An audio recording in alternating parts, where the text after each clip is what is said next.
श्रियकान्ताय कल्याणनिधये निधयेऽर्तिनाम् श्रीवेङ्कटनिवासाय श्रीनिवासाय मङ्गलम्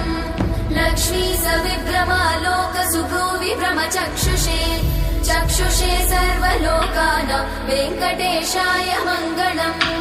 श्रीवेङ्कटाद्रिशृङ्गाग्रमङ्गलाभरणाङ्गये मङ्गलानां निवासाय श्रीनिवासाय मङ्गलम् सर्वावयव सौन्दर्य सम्पदा सर्वचेतसां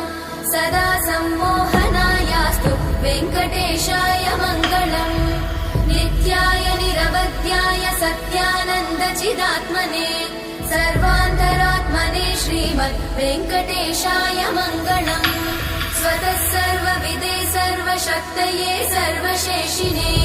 सुलभाय सुशीलाय वेङ्कटेशाय मङ्गलम्।